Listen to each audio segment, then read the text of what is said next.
thanks first of all for having me in St. George. It's a beautiful town, so I'm really excited to be here.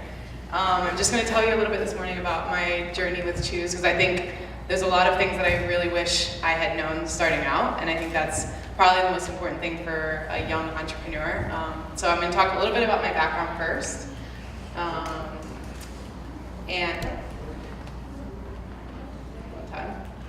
There we go. Okay. So I'm actually originally from Cleveland, Ohio. I did my undergrad at Ohio State, and in the process of doing my undergrad and studying finance, I got the itch to go abroad and really continue to experience a lot in terms of just arriving in new cities, getting to know, really sponging out and figuring out the energies of those cities, and that's what I really loved. In the process of doing that, I found out that, investment banking, which was my first passion, was a career that it kind of had a learning curve peak after a while. So after 2 years of really working closely with companies and clients to help build their business and prepare them for a sale, I was working with Morgan Stanley in London and New York. I figured out that I wanted to do my own business and prepare it for a sale. So there was 2 reasons I did this. One was obviously the learning curve, started to plateau, and it was just, I wanted a new challenge, something much more creative, and the opportunity to really build it myself and build it with a little bit more outside of the box thinking, other than just a set formula, which is what I was used to working in mergers and acquisitions. The second reason was that I really had an inspiring role model. So my last deal that I worked on at Morgan Stanley was a merger between, it was a $2.5 billion merger between 2 fashion tech companies. We were advising the founder, and she had built the business through the dot-com bubble, all the way, 2 economic crises, and basically had built up a team that was essentially her family. So at that point, just watching her in the room and looking between her and my managing directors, it was really, really clear that she was definitely who I wanted to be in 10 years. So I definitely got the entrepreneur bug, just from watching her, and then the fact that I wanted to be doing that and not just helping and advising the companies. So why did I actually found CHUZ? The first thing that I would say is that I definitely would not recommend anyone start a company unless there's no one on the face of the planet that could convince you not to. It's literally like an itch that you can't not scratch, and if there's hesitation or anything, you're not going to make it through the first year of what is essentially nearing torture, but because if you love it so much, it actually is something that it really drives you forward. So how did the specific idea for CHUZ come about? What I was thinking at the time was that there's this market drive for artificial intelligence to be providing services and industries, from music to logistics to even personal assistance. In general, it was just helping people make decisions. So I could, thumbs up, thumbs down what music I liked on Spotify. The radio would start to adapt to my taste. Really everywhere, there were market opportunities which were providing indecisive millennials with services based on artificial intelligence and adaptive learning. However, there was one industry that had stayed quite antiquated. It was pretty much dominated by mass reviews for the past over a decade. Everyone from TripAdvisor to Yelp to Foursquare, even Google was still running this off of mass reviews. And so what we said was, I just want to answer one question: where should I go? I don't want to have to spend time reading through reviews. I don't want to have to spend time figuring out who's writing those reviews, if they're being paid to write those reviews, why they're writing those reviews. I just want to know that a service understands my taste. And so what we determined was that, we could actually figure out, based on where people are going, what menu options they liked, start to learn whether you prefer steak or sushi on Tuesdays or goat cheese or feta on your salad. And that's something that's very unique to the individual. It's not something that you can read thousands of mass reviews and figure out. So that's how CHUZ was born. We wanted to build an adaptive service that just really understood your taste, and in the end of the day, answer the question, where do I go? So the journey is actually, the most important part, because I think that's where a lot of lessons really came about. The first being, when we started out, everyone who starts a startup thinks, we need investor funding. That's step 1. I would argue that it's probably the last step, and I think it's one of the biggest mistakes a lot of entrepreneurs make, is they start a business that depends on getting investor funding, and that's where I would define it more along the lines of a startup. I think it's very, very difficult to get funding. And most people think, they see a lot of things like Shark Tank or different things on TV, and they think, oh, that's easy, like so-and-so's raising, they didn't even have a product launched. These are people that they started off with a network a lot of times, and so they already had a track record with certain investors, and they were able to easily pull in $500K or more, just to get seed funding off the ground. But actually, I think that probably hurt a lot of those businesses, because essentially if you start off with that funding, you don't really appreciate it as much. Whereas if you really have to struggle through it, what you start learning is that instead of actually running a startup, you really have to decide that you're going to run a business. And I think from that moment, it's pretty empowering, because you can figure out that no matter if you get investor funding or not, you're going to still keep pushing forward. And I think that was kind of the turning point for CHUZ, where we said, we're not going to depend on funding. We're going to be starting to produce revenues. We want to be profitable at least to be able to cover our fixed costs. And I think that's a huge thing that, especially if you're coming from a background where, you're not graduating from Stanford's engineering program and getting a flow of investors right out of Silicon Valley, I think you really need to understand that you have to build a business at the end of the day. It's not just building a startup that's going to run on fuel and happy environment where everyone's playing foosball. Like, this is a business. So that's the first step. Funding is definitely a luxury.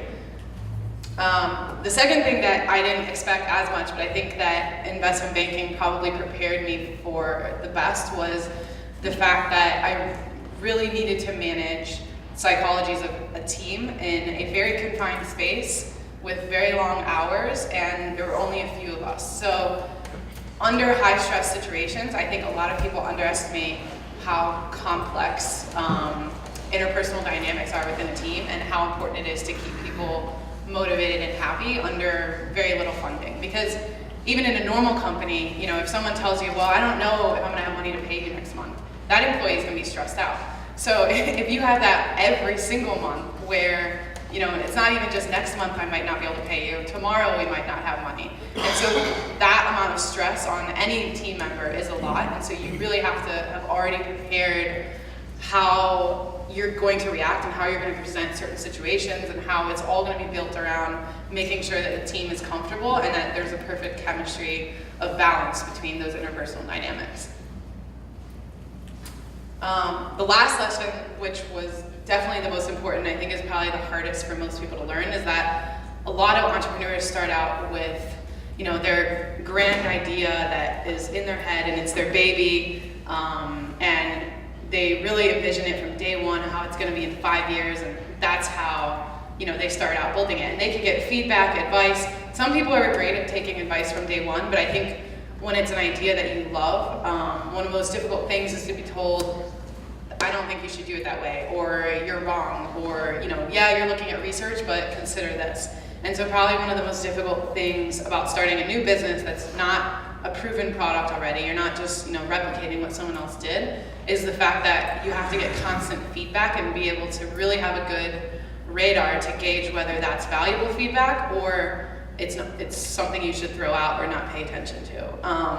And for me, kind of my mantra started being, if I hear the same advice 3 times, and I'm not following it, I'm failing as an entrepreneur. And so I think just having those standards where you really need to start adapting extremely quickly when you hear good advice, and just taking it and pivoting and moving forward, that's probably one of the most important things that I definitely learned. And I think just getting out of your head if you are starting a business is one of the big things that is one of the huge challenges initially. So change, improve quickly, pivot, and just keep pushing forward.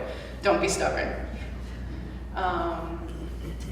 So I'm usually more of a Q&A engaged speaker, so I just wanted to very quickly run through a lot of those lessons in my background and then kind of open it up for questions. So does anyone have any questions, or yes? How did you find the funding to develop what you developed without investors? So it was a little bit of a combination. About 75% was my own funding, and that's another reason why a lot of entrepreneurs come to me, or potential people wanting to be entrepreneurs come to me right out of college and say, oh, I want to start a business, and they're 22. And I'm thinking, well, do you have, funding? Have you been working since you were 15 that you can have runway for a year? And I think that was one of the most important things that really got me off the ground, is that I had runway for a year where I just had saved up all my money and just threw it into the business. And then we had gotten, really a very, very small amount of family friends running, about 75K, but for a team of 3 and then 5 developers, it was really not much. So it's pretty much, the funding got us to a certain point, but it was really just trying to figure out how to keep everyone kind of motivated and believing in the vision, and everyone has been. So that was really just what got us keeping moving forward, is that all of my team was working for free, and my co-founder was sleeping on a blow-up mattress on my bedroom floor. So I think if you really want to make it happen, there's not really a reason that you can't make it happen unless you have other, family commitments or things that require financial obligations. So I really like your comment about you should be doing this only if you cannot not do it, which is a really good comment. And tell me more about, as a woman in entrepreneurship, the challenges you had and how you overcame some of those, if there were any. Interesting. I think, well, here's the thing. I came from investment banking where it was heavily, heavily male dominated already. So, but even in that environment, I was used to a setup where I could prove my ability with hard work. And I think one of the biggest challenges with being an entrepreneur is that you don't have a track record of 10 years to be able to prove that this is what you can do. And I think that women really get used to working on that level. They keep trying to prove themselves. So they're not going to walk in a room and be like, I can do this, I can do. They're not going to go in aggressively and over pitch. And I wasn't doing that in the beginning. So it took, because my natural is, to just execute and get it done. I think it took me, and it took pretty much every other female entrepreneur that I know, a lot longer to be able to fundraise and go through positions where they actually have to pitch, because at that point you're you're trying to sell the future and the potential, whereas we've all been trained, especially as females, to really shine based on what we've done in the past. So I think that was probably the biggest challenge, and the only way I got over it was really executing, to be honest. So I might not even have gotten over the challenge, but it was just more, I just kept pressing into it to keep pushing forward, whereas a lot of guys who had started businesses at the same time as me, and might have been were good friends of mine, they were able to raise a lot quicker off of having done a lot less. So to be honest, I think the industry, obviously we all would love it to change, but I think it is what it is at the moment, and if it's not going to stop you, then just keep pushing forward. So I think that would be my advice for female entrepreneurs. It's not impossible, it's just you have to try that much harder. So, and then in the end, it's a lot better. It's a lot more worth it. Follow up to this, how did you then get co-founders or your first key employees and attract them and think about diversity and all that stuff? So it's interesting that you say that, because I think the initial problem that I faced, even just coming out of banking, was you kind of needed a team to get a product to get investors to get a team. And so the way you break that link was getting the team motivated without necessarily paying them. And so my team actually were people that I had worked with. My CTO I had founded a nonprofit with back in college, and we'd already been through fundraising in situations where we couldn't give investors returns. So, and he was finishing his PhD at USC, and that's actually what brought me to Los Angeles. My chief of product, we actually had worked in investment banking together 6 years ago at another investment bank before I was at Morgan Stanley. So again, it was a relationship that was built up over time, and she was kind of perfect for the role because her family, she'd worked in restaurants since she was born, and they had owned restaurants throughout the Midwest. And then just recently we hired our chief strategy and sales director, and that was, to be honest, a lucky luxury that happened just because I met her and we really hit it off, and she was at a point in her life where she'd been through 4 consecutive exits. So her first company that she was with got sold to MySpace, second one to Fox, third one to Opera MediaWorks. So she'd already kind of been through being an executive at those companies, and she was looking for an opportunity that she was really passionate about the team, wanted to join from the first days. So we were lucky that she was at the point in her life where it coincided where we were at. And I think the team was definitely like the huge break in the link where once we got the team in place, everything else was just kind of falling together. So did that, yeah. Yep. I've got two quick questions for you. First of all, I loved your presentation. It was extremely kick us in the teeth about what we're doing in negative, and I love that. But give me some positives about what's come out of all this. How has this positively affected you? Affected? Okay. So besides, just lessons of what not to do, I think the biggest thing is that when you're building something that's really your own and it's not just, you're not working a 9-to-5 job. In fact, you're not working at all. It's your life. And I think that was kind of the biggest thing of trying to make sure that, it's something that I love and I definitely wanted to keep doing it.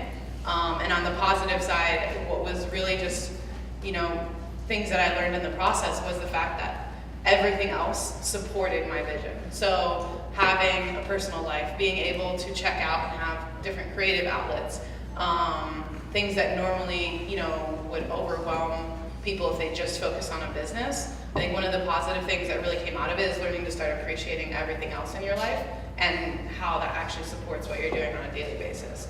One other positive thing is, we've really been growing, so I'm really excited about that. And I think when it's something that is your own and you built it from scratch and you start seeing traction and you start seeing everything coming together, like that's exciting and it just keeps driving you forward. My second question is, and I wish I could stay away from the gender thing because in my opinion it shouldn't matter. Yeah.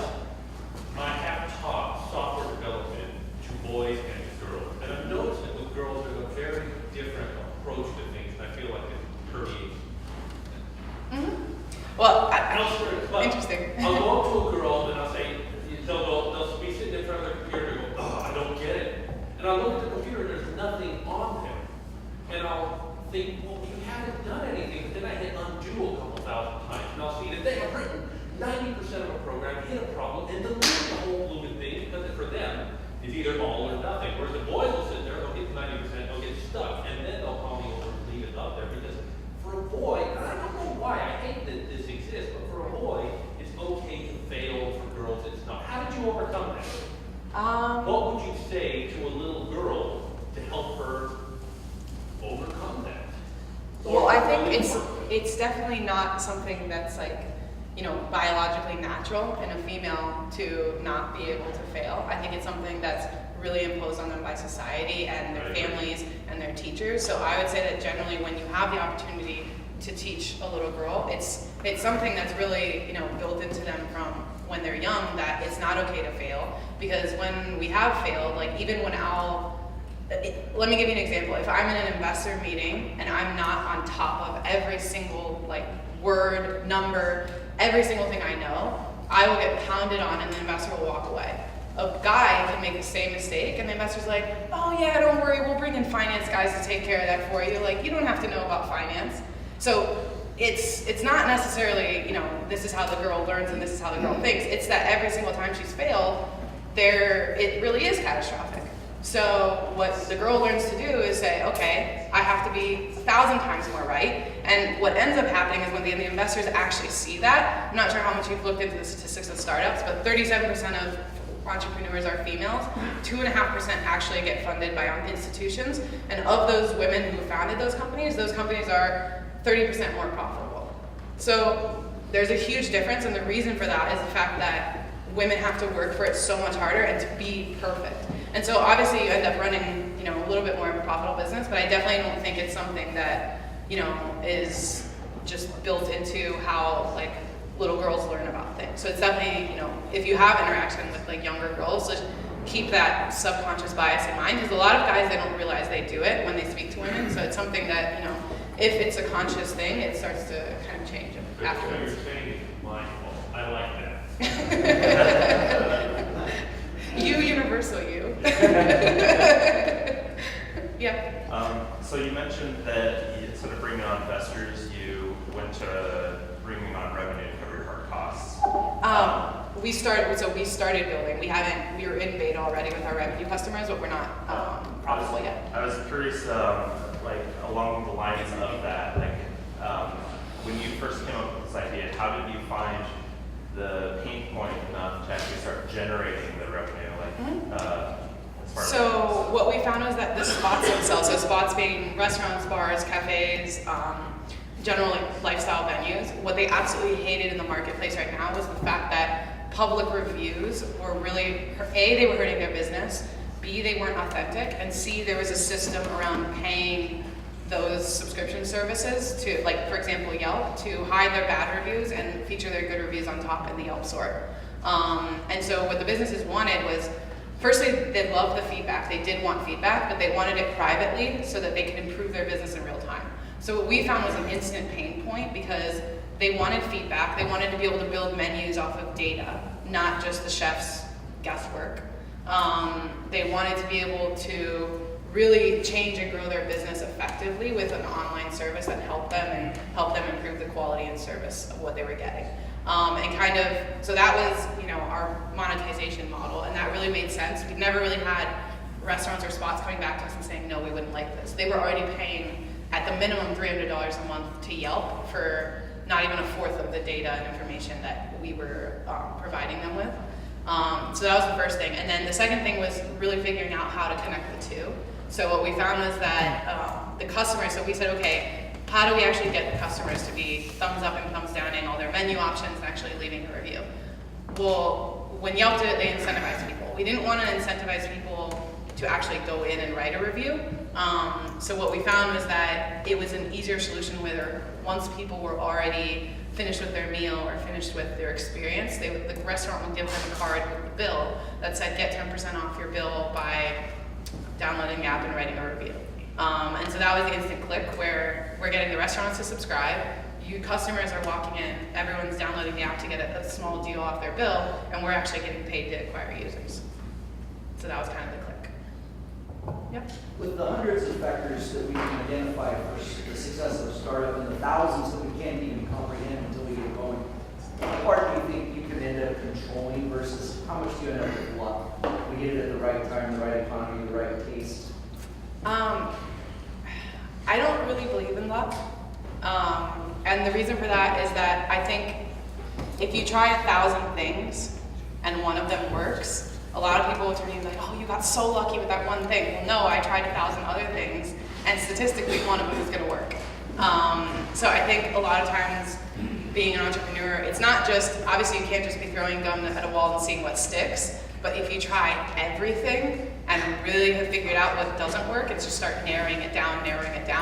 After about probably 6 to 8 months, everything, I would say the last 6 to 8 months, everything pretty much not became within my control. Obviously, there's a certain factor where if the economy crashes and all funding dries up, all businesses dry up, there's not much I can do. But I think to the extent that we're in, normalized, mean situations,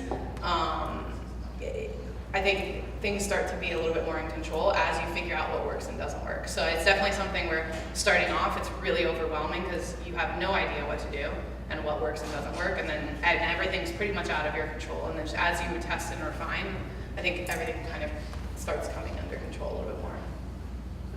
Yeah. So I was wondering if you tested the idea of the shadow sales before you got even into the beta. I mean, did you pitch the idea, people say, yes, I'll do it, get their credit card information, and then you say, okay, there's a viable product, someone's actually willing to pay for that. Mm-hmm. Did you?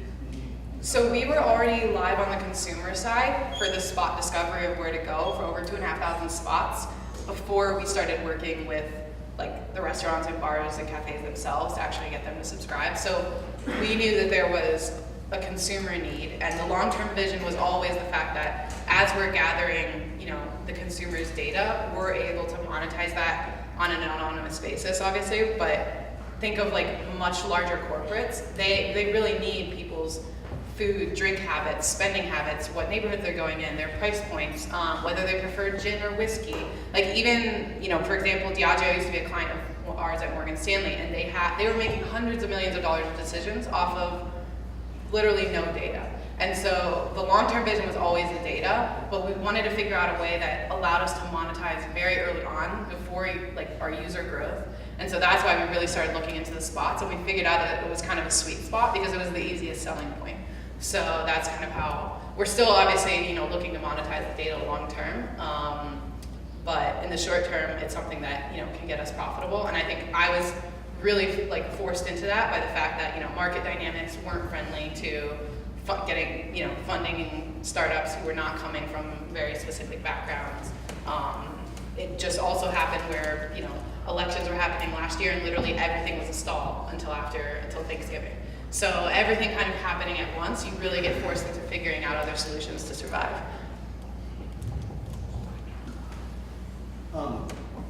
Basically, I mean, if I heard everything right, you're trying to apply AI to kind of a stodgy old group of competitors, right? Mm-hmm. So when I hear AI, I think, holy cow, you know, 5,000 engineers like plunking away trying to figure it out. So obviously there's some shortcuts to get to AI, and I'm curious if you can kind of share what some of your findings were, because you know, just because it has this thing. Yeah, I mean, look, there's a lot that's already been built in terms of like open source, so like, you know, the IBM Watsons of the world and things like that, where you start building upon, you know, existing foundations. So we're not saying we're building AI from scratch. So obviously, you know, we don't need 5,000 engineers, but what we're doing is saying, okay, we have all of these factors. So if you compare it to the music industry, because that's actually where we've really modeled ourselves after that from a user experience and across the board from the consumer side. If you look at like Spotify, they started out with their mood menus, right? So you could listen to music based on whether your mood was to work out, chill with friends, dinner date. It literally gave you all of your moods. They started tracking users' behaviors with those moods and what the users actually preferred, when, what time. And music is actually a little bit easier because it can be mathematically mapped out. Whereas a food and drink, actually that's what I loved about food and drink, is the fact that it's so complex. The way you make a decision for where to go, it's based on so many factors, and so that's why it was an even bigger challenge for us to really, you know, and it's not like even, you know, near done yet, because we won't be done until we literally have millions of users that we can track way more than just, you know, the fact that their locations and where their friends are going and their price points. We really want to be able to understand, you know, whether even habits that you wouldn't even know about yourself. So let's say, you know, second Tuesday of the month, for some reason you start craving sushi. It might be because you finish a workout class down the street and walk past it. Yeah. Like things that just, you know, when people's paydays are, we would really start figuring that out. Like when are they eating at a nice steakhouse? We can probably assume that that's when they're getting their payday. So things like that, where it's like we're able to really correlate data with what their behavior is. That's the foundation of what we've been building on. I guess I'm a little maybe too technical, but like what okay. were some of the shortcuts that you're building upon? Like you said, you mentioned Watson. Like what are some of the AI things that you So leverage? I'm not the technical person, so I can I can get inside obviously, you know, our server and have to understand it because I had to do different engineering teams transitions, but that's not my specialty. But I can connect you with my tech there's team. a lot of great technology you can kind of. Sure. Well, I'd love to hear some more. Cool. Yeah. Oh, 5 minutes. Okay. Question. Oh, go ahead. I think you might have answered my question there, but you saw a need or an opportunity, and my question was, did you have the IT skills, the tech skills, or did you act as, you know, putting the team together and then forming that and acting basically as the CEO to manage that team? So the first thing is that, you know, building a tech company, the tech is really just a small portion of everything else happening. There's so much that has to do with branding, messaging, sales, the relationships, that obviously the tech team is very crucial. And starting off, I had to pretty much learn to start coding.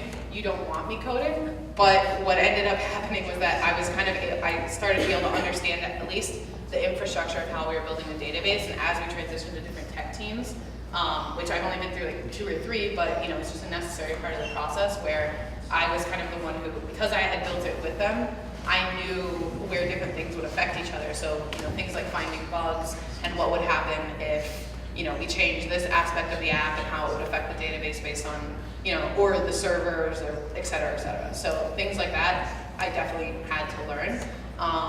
But I think, there's a certain point in every business where you don't want to be the CEO truly wearing all hats. Like, you need to be able to delegate and hire the experts to really, take every single work stream and do it to the best of their ability. So I'd rather, and that's what I'm good at, is just being the glue between all of that. So tell me about your attitude towards competition. Like, some people have the attitude to obliterate them off the face of the earth, and others take a different approach. I'm curious how your approach is. Sure. What is your number one competitor or situation? That's a competitive. It's an interesting question because there's a lot of people that would view us as competitors because we're covering a similar need, but we don't really view them as a competitor.